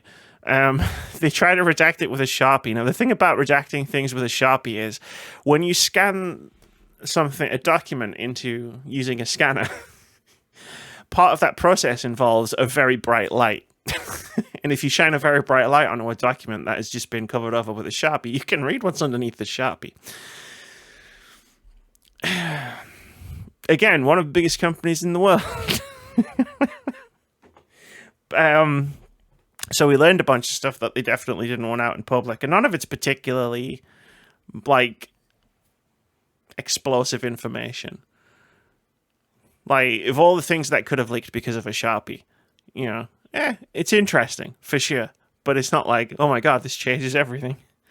1 million people who own PlayStations play nothing but Call of Duty. No surprise. That's what I thought you were going to say, because I know you said something similar. I think that's low. I thought the number would have been higher than that. When I think about the number of PlayStations, and because I'm assuming it means PS4s as well, because they're still active and they still have Call of Duties on them. That's the thing about it. We don't know. I would not be very surprised if they came out and said it was PS5s. I don't know how many PS5s have been sold, and I'm not looking that up. 6 million PlayStation gamers spend 70% of their time playing Call of Duty. And 14 million PlayStation gamers spend 30% of their time playing Call of Duty. I think Call of Duty is a very big deal. Mm-hmm. It made PlayStation alone $1.5 billion in 2021. Yeah, that's not surprising at the end of the day. You had obviously the new Call of Duty that came out that year, and obviously Warzone and everything. So it's like you had a buttload of things for PlayStation that year. So yeah, it's not surprising. Horizon Forbidden West cost $212 million to make over 5 years. With 300 employees. That's meant to say 300 peak employees. So like at its peak, it had 300 employees. And The Last of Us Part 2 cost $220 million to make over 5 years and 10 months, with a peak of around 200 employees. It's insanity. It's a lot of money. Yeah, it's like if anyone wanted to ask asked me to define a AAA game, it's money. Nothing more, nothing else. It's literally money. Putting in 50, 100, 250, $200 million on a game. This is so when people complaining well, both of us have complained, saying, they've raised the price of this. Is why, because if they don't, they will be, there's a chance they may not recoup it. I mean, there's always a chance that they may not recoup it. They were always gonna make more than $200 million on Last of Us Part 2. Yeah, part 2, yeah, that's all doubt about it, but it's just when you hear those numbers and everything like that, you're just going, what the fuck, man? Like seriously, no offense. Try making it didn't cost that much. Half of it's marketing, I would imagine. Half of it is marketing. Yeah. And that's why I think you're seeing a lot of things cutting back when it comes to marketing these days, when it comes to PlayStation. There's a really simple solution to the ballooning astronomical budgets of AAA games, and it's cut back on the marketing. I remember having this conversation in a in an Indian restaurant outside of fucking EGX 10 years ago about how much games like marketing is spent, like how much is spent on games marketing. But yeah, no, these are just interesting facts, and I'm very amused at. I just opened Twitter one day and it was like, oh look, they did. They might as well have highlighted it. Horizon Forbidden West and The Last of Us Part 2 cost the same around the same amount what Avatar 2 cost. I mean, that makes sense. This is the biggest entertainment industry in the world. Yeah. And it's insane. Really, it's irresponsible of James Cameron to spend so much money making Avatar. Yeah, but he recouped it. He could have made a video game for cheaper, and video games make more money. What he wants to do for a video game, no console or PC could handle the fucker. It would melt. No, the correct response was, he is making a video game, Amy, and it's not going to make that much money. You think he has any touch in that? No, he does not. Who knows? Who knows? Yeah. Yeah, we can talk about or not talk about any of the bullet points that you want. I'm not bothered. I am merely the conduit for information, and I just put the information here. And what we do with that information, I have removed from my hands. I threw it into the ocean. Start with the one below, The Last of Us 1, Santaya Nadella. Okay, yeah, so this is about exclusivity. So Satya...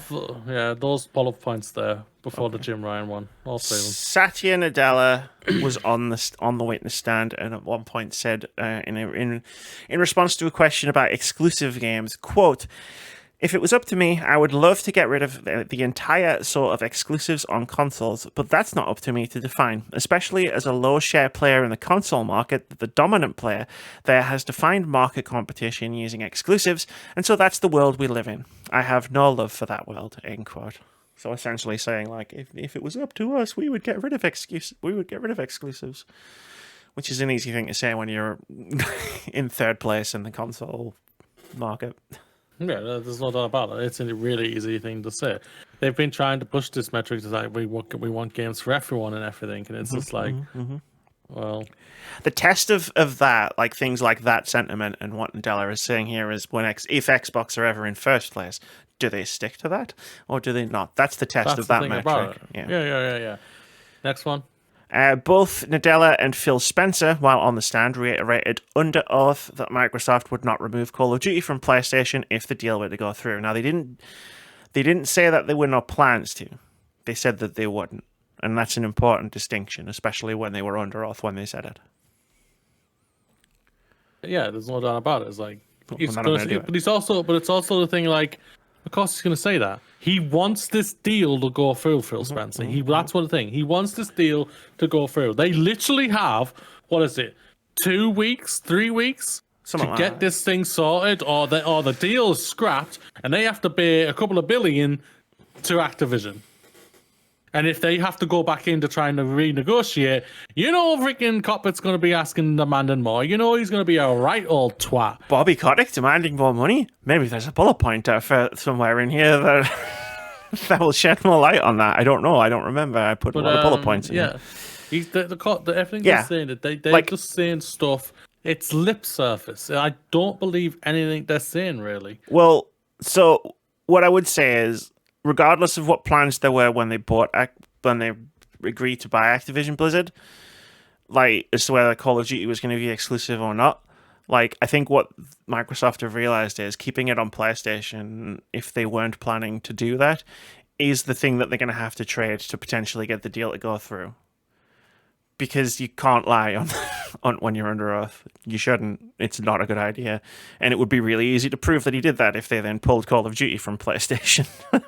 Yeah. So they're not going. So right now, if the deal goes through, they're not taking Call of Duty off PlayStation ever.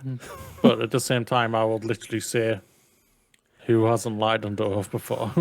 Yeah. But the difference is the consequences would be swift and easy to see coming because again, like it's a binary system. If they pull Call of Duty off of PlayStation, Phil Spencer and Satya Nadella are fucked. It's that simple. They won't do it. But if that was the plan, it's not the plan anymore. Mm-hmm. And as Phil Spencer later said, it would create irreparable harm to the Xbox brand if they did that. Which we knew from months ago. Like, we've known the entire time. If they try and take Call of Duty off of PlayStation, it would do more harm to Xbox than good. That's true. All right. Let's go our favorite saint, Jim Ryan. Yeah, do you want me to do all of them? Or... Yeah, go for all three, yeah. Yeah, sure. So the first one was Jim Ryan, who said he wasn't going to fight hard to stop the deal until an August 2022 email from Phil Spencer that, quote, set alarm bells ringing, end quote. The email included a list of games that Spencer told Ryan would remain on PlayStation, which Ryan called, quote, not meaningful, end quote, continuing by saying that, as an example, that Overwatch was on the list, but Overwatch 2 was not. Which is weird, because Overwatch 2 is already out. Yeah. It's more interesting that, like, he wrote an email saying, I'm pretty sure I've heard this, I don't think I can say it though, that he didn't think, he wrote an email, I'm pretty sure we will continue to see Call of Duty on PlayStation for many years to come. Like, he wasn't afraid of this until this email and everything, so, but, like, they're only saying, like, Overwatch, or saying, what else was in there? Well, no, I think... That's what so, I'm yeah, more we haven't curious seen the email, and we probably never will. Unfortunately, because it seems like an interesting email. But what did Phil actually say? Type of thing, you know? I think it had something to do with a list of games that were on the list, and Jim Ryan didn't think it was good enough. The thing about Jim, because he says, as he says, like he wrote an email saying he was pretty sure that he would see Call of Duty. I think he thought what all of us thought, which was they're not going to take Call of Duty off PlayStation, so I've got nothing to worry about. Like, I think regardless of the posturing, I think it's the other Activision Blizzard games that Jim Ryan's really fighting for, because I don't think he thinks Call of Duty was gonna come off of PlayStation. I think what he's fighting for are things like Diablo and Overwatch and whatever other Activision Blizzard things there are. Maybe. There's no doubt. Activision Blizzard, as much as we dislike the corporation itself and like management and everything like that, they've got massive IPs that have millions of people playing them all the time. So it's like I can understand why he's fighting it. Oh, definitely. Like, we definitely understand. It's interesting to see the next point though, that Jim Ryan has talked to many publishers who have called Game Pass value destructive. Yeah. So according to Jim Ryan, he's talked to I don't know whether he said all or most of the major publishers in gaming, and they all think Game Pass sucks and it's value destructive. And I'm like, well, it depends on your definition of who you've talked to. Because if you talk to EA, then they're going to think that because they can sell more copies of a game than the money they'll get from Xbox to launch a game on Game Pass. Yeah. And they also have their own subscription service anyway, so of course it's value destructive. Yeah, there's no doubt about that. But I won't lie, like, it's not surprising, like, to hear, not from the publishers, but like, there's like there are studios out there that sadly Game Pass hasn't worked out for them as much as that they would have loved for and whatnot. So it's like sometimes it's like Netflix Game Pass is over too much like Netflix of like there's just too much stuff that gets just swallowed and swamped and forgotten about, sadly, which does sadly happen, I think. I mean, that's going to happen on a subscription service. Yeah. That's what I'm saying.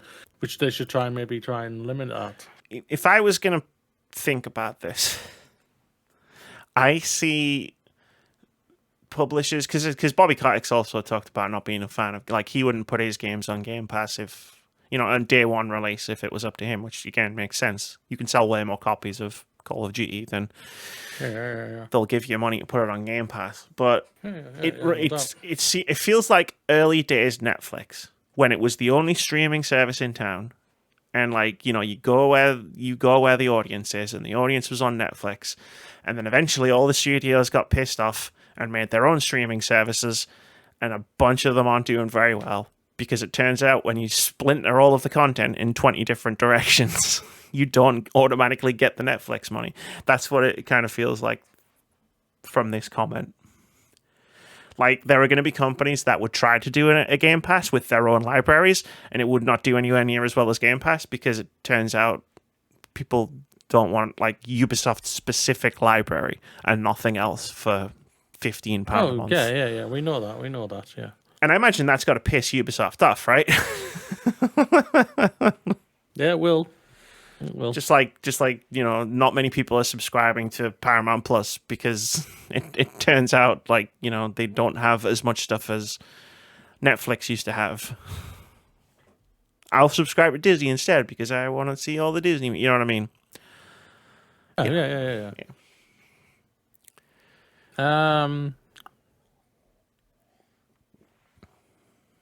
The first Phil Spencer one's interesting. It is, yeah. It is and it isn't. It is and it isn't. It is not surprising, but it is.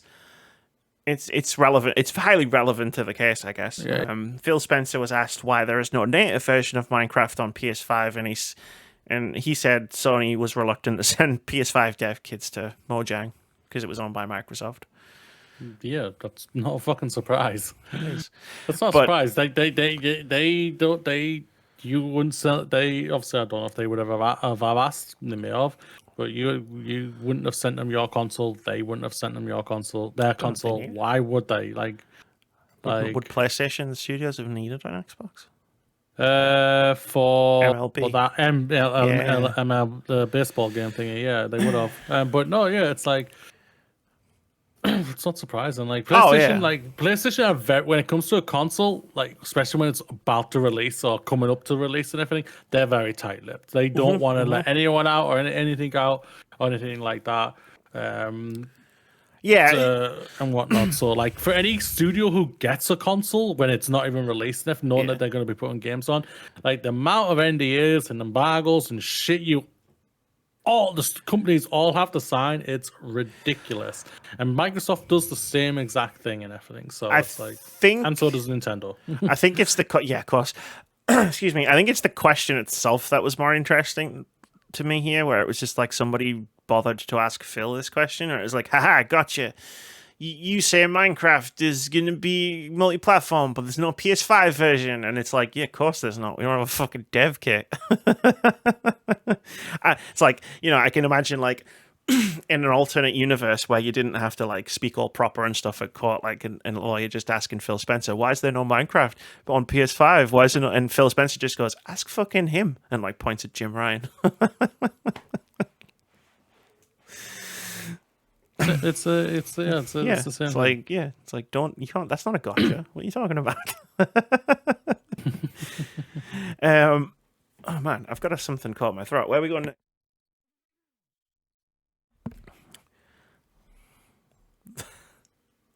The rest is just stuff I couldn't categorize into a thing, so I just added it to the end. Let's go Elder Scrolls. The Elder Scrolls 6 is still 5+ years away, and a PlayStation version is undecided. And to think that was revealed 5 years ago, I mean. So that's 10 years, potentially 10 years minimum. Hope no one wanted a Fallout game anytime soon. yeah, because you ain't gonna fucking get one. That's like for 20 sure. fucking years away. At least from the Bethesda studio, at least. If it maybe from maybe a Vegas 2 and everything, maybe who knows? But, What was funny was that PlayStation version is undecided, but I'm sure Pete Hines said something when he was on the stand about like being surprised that Call of Duty was going multi-platform because Bethesda didn't have that option for their games. And I remember thinking at the time, like, wait, does that mean the Elder Scrolls is going to be an exclusive? Like, so if I'm following that chain of logic, right? Like, yeah, that tells me that's two things, potentially, that they never discussed it, Yeah, that's true. and or Bethesda or whatever the head company was at the time before Microsoft bought them, never brought up saying, "Yeah, we want to keep our games multiplat and everything across and everything Yeah. like that, and we want that in the contract because it's Activision put it in the contract for fuck's sakes. We ain't stupid. That's why this whole thing's happening and everything." Because like Jim's thinking things are going to happen, especially when you get an email from Phil Spencer saying, "No, I'm going to take away certain things," type of thing. You're going to have certain type of things. Here's my offer, and it's just like sliding a napkin across the table. It's just got a list of games on it. Or even better, it's just little drawings of the characters from the games. You can look at it. Yeah. So yeah. The Phil Hines one, that's probably the more interesting thing of this. Like, it's probably arguably the biggest thing out of all of these contentious things, all these things that have come out. I would say is that. Like, remember, like, everyone was wondering, is Professor Games still going to be on PlayStation and everything like that? And everyone was like, even I think both of us were all saying, no, they aren't. No, I feel like we responded in that exact tone, like, no, of course not. Like, we even talked about it when we did the Activision Blizzard podcast, the very first one, and this came up, and I was like, there is a bit of a case to be made for things like Call of Duty being so big that they'll keep it multi-platform. But with Bethesda games, it's like Elder Scrolls is a popular franchise for sure, but that it's not going to irreparably harm the Xbox brand if they keep it exclusive. It's pissed some people off, sure, but they'll get over it when they buy it on PC. There's no doubt about that. But it's even more like funny. Like, excuse me, I'm sorry. I don't think it's on here, but yeah, sorry if I missed anything. It is just because there was such an ocean of information. It was difficult to. Yeah, I can appreciate that. No, but like, there was another thing. Like I think Pete Hines even came out and said that Starfield would not have been coming out this year if it was going to be on PlayStation. Starfield wouldn't be coming out in 9 weeks if it was also released on a PlayStation. I remember. So that's saying it would have been a 2024 game, if not even longer. Yeah. Maybe even a 2025 game because of like which makes sense. Of everything that would have had to happen and everything. They would obviously needed dev kits and everything. Just think Microsoft took over them after they finished their games. Bethesda that the deals they had in with PlayStation, they would have had to return all those dev kits. That's true. Yeah, it does make you wonder how Call of Duty will even work. Like, if Activision Blizzard is bought by Microsoft, or PlayStation not going to give them dev kits for the PS6, how's that going to work?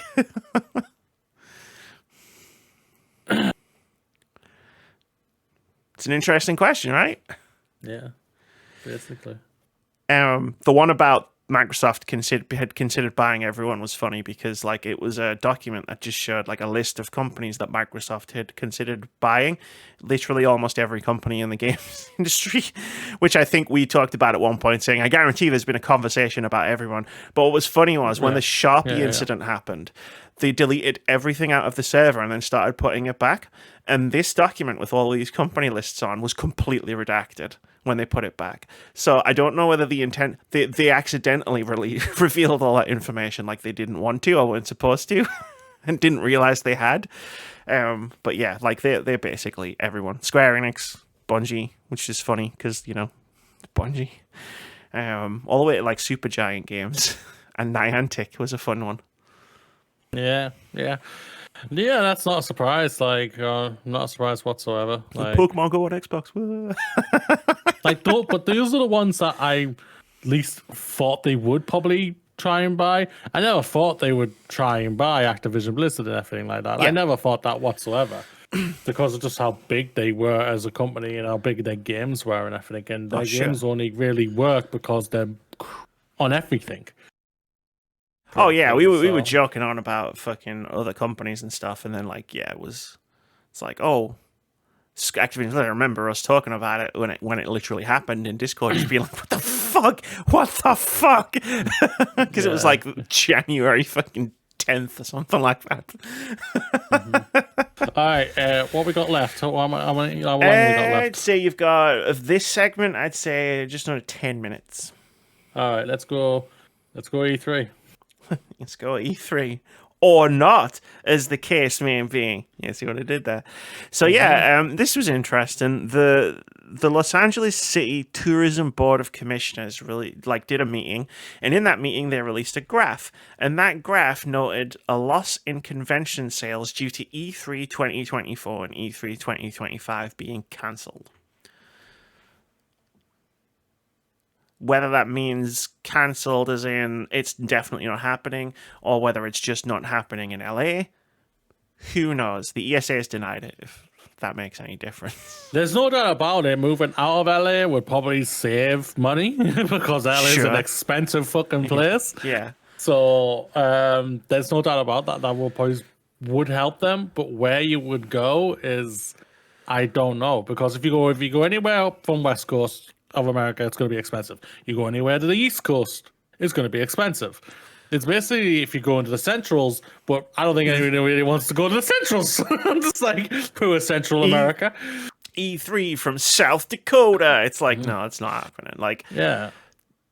The thing is, like, isn't most of like the press and influencer culture all in that's LA. All in LA or California LA, in general. California, yeah, basically. Yeah, so it's like, where would you even move? Would they move to San Francisco? Like, because I think the only place I can see making sense for them to move from LA to would be San Francisco.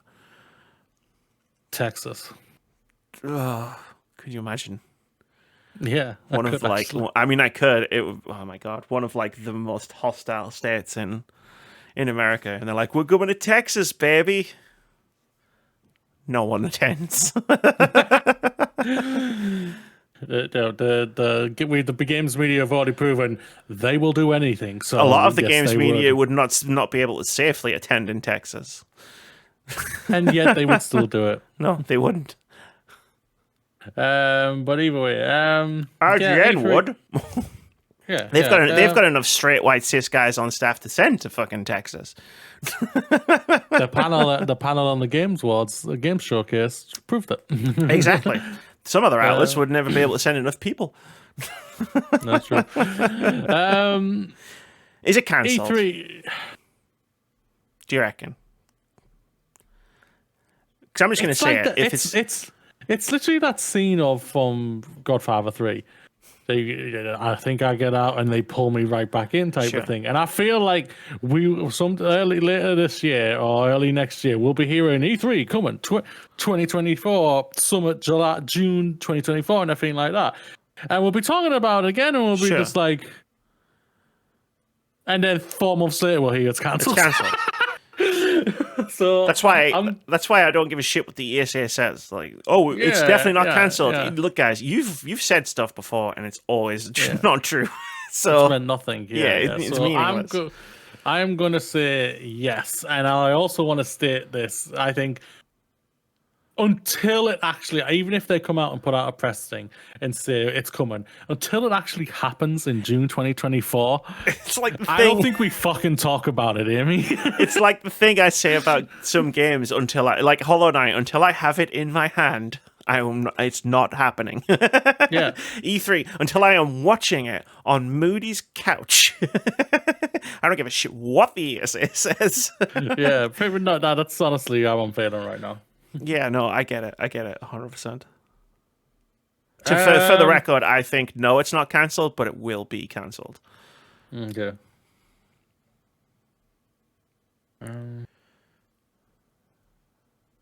That's my thoughts on it. There's a lot of stuff in here that's probably too big to talk about right now.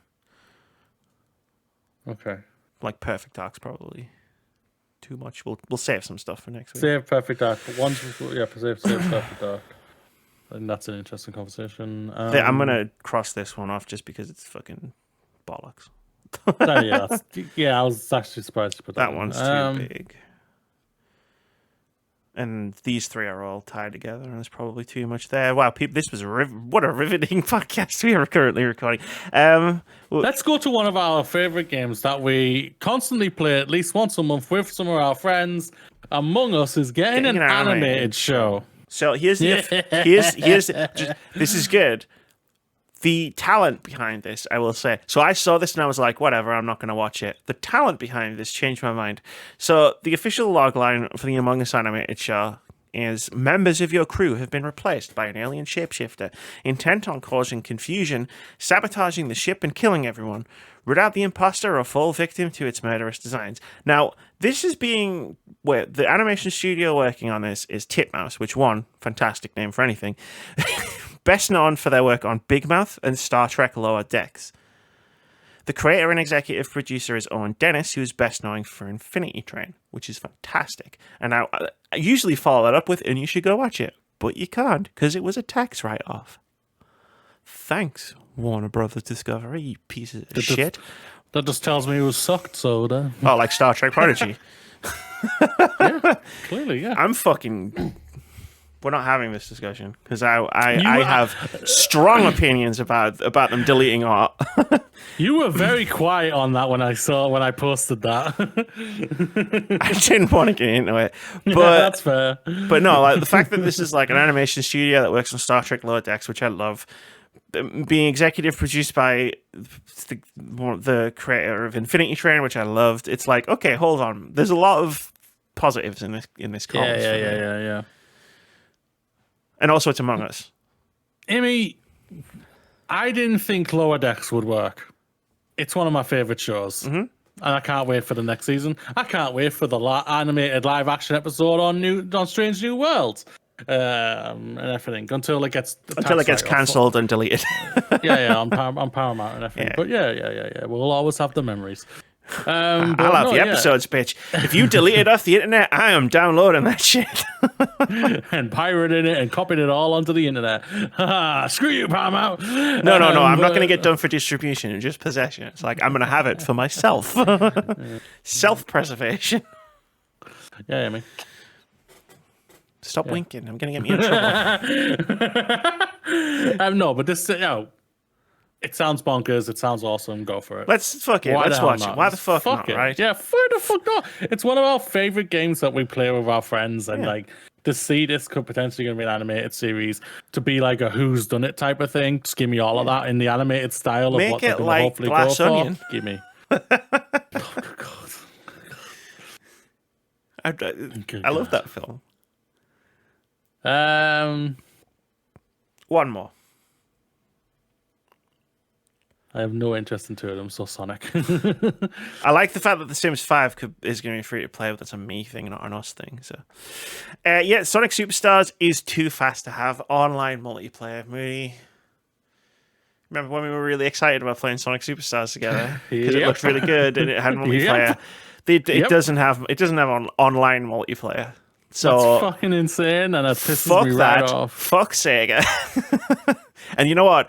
It was revealed at Summer Games, Jeff Keighley Summer Game Fest. Fuck Jeff Keighley too. Jeff Keighley, yeah. Fuck you, Jeff Keighley. We have to bring it in somehow. We find a way. Fuck Jeff Keighley. Yeah. I can't believe how upset I was when I was like, oh, so me and really can't play Sonic. And I genuinely was like, oh, that kind of sucks. I was really looking forward to that. That's annoying. It pissed me off. Like when you said it, I was like, no. The I'm still characters gonna move try too it fast. because I love the look of it and everything, but that's just really fucking annoying. But also just hurts the game, and it potentially does. Could hurt the game. No, it hurts general. the game. I'm sorry to say this to everybody who wants to make local multiplayer a thing again. But we live in a time. We live in a time where most of us who want to play games together can't just pop around each other's houses and play fucking games together. I'm sorry, it's never going to be a massive thing again. Even if we lived next door to each other, we'd probably still play the fucking thing online. Yeah, even if I was back where I used to live and everything, we still wouldn't be able to play it. Yeah. Because just you were still 45 minutes away from me. So it's like, how the fuck would I get to you? Well, I know how I would get to you, but how you get me, but I couldn't get you. Yeah, exactly. Yeah. It's like, fuck sakes. I will say that because the rumor is that it's coming out October 17th, I think. Because of a store listing. So after I got over my disappointment and I was like, this genuinely sucks, I want to play it with Moody, I did look at everything that was coming out around it and go, well, that's one less game I've got to try and find time for. In this maelstrom of Alan Wake, Mario, Spider-Man, and everything else. But I was looking forward to this. So it's a shame. It is a shame. Anyway, What's happening next week, Amy? What's happening next week? Well, on this podcast, we're going to have 2 game reviews, by the sounds of it. I'm going to talk about Final Fantasy 16, game I've been playing for the last couple of weeks. And you're going to do a review of Aliens Dark Descent. Yes. And I'm going to remember to write the review this time, before the podcast. Because that was what happened last week when I didn't review Dodonia. I just forgot to write the review. Also happening next week, there's an Annapurna Interactive showcase that's happening for us. It might have already finished, looking at the clock. And for you, it'll have already happened. We're going to watch it probably tonight after this podcast and talk about it next week. Who knows? I might even be playing Thirsty Suitors by then. Probably not. I'll be playing David Diver. Yes, it's finished. Yeah. I was hoping you were going to say that, because otherwise it's more than an hour long. And lastly, there's a game coming out next week that I think looks cool. It's called Guilt. It's coming to PC and consoles on July 6th, and it was originally a Google Stadia exclusive. It's been freed from Google Stadia. I tried to play this when I played Google Stadia that one time. You know, when I made that super popular video about Google Stadia. And it seemed like a cool game. Like the bits that I could play when my internet wasn't too bad for Google Stadia. So I want to say I might give this a try, but I also have Dave the Diver now, so it's probably not going to happen. At least I'm honest with myself these days. That's true. Should we move into the final segment of the podcast? Go for it, Amy. It's time, Moody, for OpenCritic Head-to-Head. This is the game we play every week where we try to guess the upcoming average of video games on OpenCritic. And the one that I'm looking for has disappeared off of the front page, and now I've got to go and find it to make sure the review score is correct, even though it doesn't matter. It's still the same. Okay, whoever guesses closest to the score gets a point. If you guess the score correctly, you get 2 points. That's my Mass Effect script, don't read that. Last week we tried to guess the OpenCritic average of Ghost Trick Phantom Detective. The DS remake. I think it was a DS game remade for modern consoles.